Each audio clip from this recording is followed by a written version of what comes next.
ఈ సందర్భంగా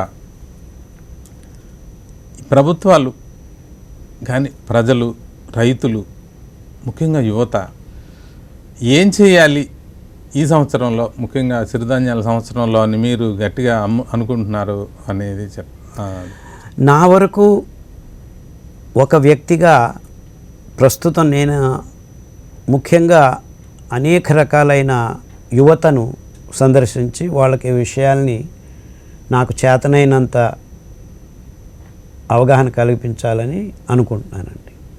అంటే యూనివర్సిటీలు, కాలేజీలు ఎక్కువగా ఎప్పుడైతే యువతకు ఈ విషయాలు అందజేయగలమో వాళ్ళు తమ భవిష్యత్తును రూపించుకోగలరు. సో అదే దిక్కులో పల్లెలకు వెళ్ళి రైతులకు ఈ విషయాల్ని తెలియజేయాలి. అంటే the society is in a complex condition, చాలా సంకీర్ణంగా సంక్లిష్టంగా ఉంది. అమాయకులు, ముగ్ధులు, రైతులు అంటే అందరూ రైతులు ఏం ముగ్ధులు కాదు, అమాయకులు కాదు అంటారు. కానీ నా అభిప్రాయంలో వాళ్ళని మనం పెడదారిన పట్టిస్తున్నాం, ఈ వ్యవస్థ పెడదారిన పట్టిస్తుంది. సో వాళ్ళకున్న ఆ వనరులతో వాళ్ళు వాళ్ళ వ్యక్తిత్వాన్ని నిరూపించుకుంటూ వస్తూ ఉంటారు. సో అసలైన సిసలైన జ్ఞానాన్ని సామాన్యునికి అందజేయటం అనేది పాలసీ మేకర్స్ కూడాను గట్టిగా డబ్బులు ఖర్చు పెట్టి ఒక విభాగాన్ని నిర్ణయించాలి.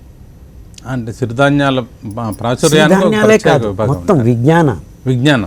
సిరిధాన్యాలు అందులో ఒక భాగం.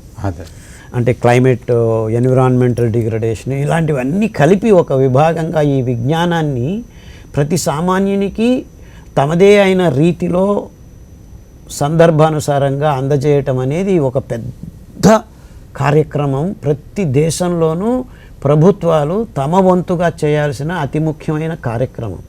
దాని మీద ఎక్కడా ఏ దేశాల్లోనూ ఏమీ జరగట్లేదు. సో అది జరగాలి. అది జరిగితేనే ప్రజల్లో ఆ చైతన్యం ఉంటుంది. కానీ ప్రస్తుతం కేంద్రీకృత వ్యవస్థలో ఈ చైతన్యాన్ని తీసేసుకునే మార్గాలు అన్వేషిస్తున్నారు. ముఖ్యంగా ఎప్పుడైతే ఎవ్రీథింగ్ బికమ్స్ సెంట్రలైజ్డ్, దెన్ స్వాతంత్రం తగ్గిపోతూ వస్తుంది ప్రజలకి.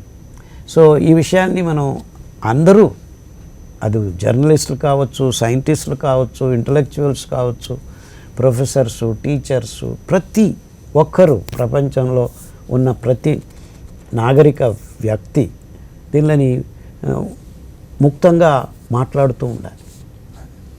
చాలా సంతోషం అండి. ఈరోజు మీరు మా సాక్షి స్టూడియోకి వచ్చి చాలా అద్భుతమైన విషయాలని చెప్పినందుకు మీ ఖాదర్ వలి గారికి, ఉషా గారికి ధన్యవాదాలు. ఈ ఆఖరిగా మనం ఒక విషయాన్ని మనం అర్థం చేసుకుంటే, సిరిధాన్యాలతో అంబలిని తీసుకోవడం ద్వారా అనారోగ్యాన్ని జయించవచ్చు, ఆరోగ్యాన్ని కాపాడుకోవచ్చు, పర్యావరణాన్ని పరిరక్షించుకోవచ్చు, ఆహార సార్వభౌమత్వాన్ని పరిరక్షించుకోవచ్చు అని స్వతంత్ర శాస్త్రవేత్త డాక్టర్ ఖాదర్ వలి గారు, పద్మశ్రీ అవార్డుకి ఎంపికైన డాక్టర్ ఖాదర్ వలి గారు బల్లగుద్ది మరోసారి చెప్తున్నారు. ఈ నేపథ్యంలో నాకు అనిపిస్తున్నది ఏంటంటే, అత్యవసరంగా అంబలి అమ్మే సంస్థలు ప్రతి గ్రామంలో, ప్రతి పట్టణంలో, ప్రతి నగరంలో, ప్రతి వీధిలో పుట్టుకురావాలని వైజ్ఞానికంగా తయారు చేసి, వైజ్ఞానికంగా అంటే ఖాదర్ వలి గారు ఏదైతే పద్ధతుల్లో చెప్తున్నారో ఆ విధంగా అంబలిని తయారు చేసి ప్రజలకి అందించే హోటల్స్, సంస్థలు పుట్టుకురావాలని. పూర్వకాలంలో కరువు కాలాల్లో అంబలి కేంద్రాలు పెట్టుండే. కరువు కాలంలో కాదు, ఆహారాన్ని నిలబెట్టుకోవాల్సిన ఈ కాలంలో ప్రతి చోట అంబలి మన వంటగదుల్లోనూ, ఆ హోటల్లోనూ, రెస్టారెంట్లోనూ, చిన్న చిన్న బండ్ల మీద, తోపుడు బండ్ల మీద కూడా అంబలి అందుబాటులోకి వచ్చి ప్రపంచాన్ని, ప్రజలందరినీ ఆరోగ్యవంతంగా మార్చాలని ఆకాంక్షిస్తూ ఈ అవకాశం ఇచ్చినందుకు ఖాదర్ వలి గారికి, ఉషా గారికి ధన్యవాదాలు తెలియజేస్తాను. ప్రేక్షకులందరికీ నమస్కారం. సాక్షి టీవీ వ్యవస్థకి, యాజమాన్యానికి నా వైపు నుంచి ధన్యవాదాలు, కృతజ్ఞతలు. ధన్యవాదాలు.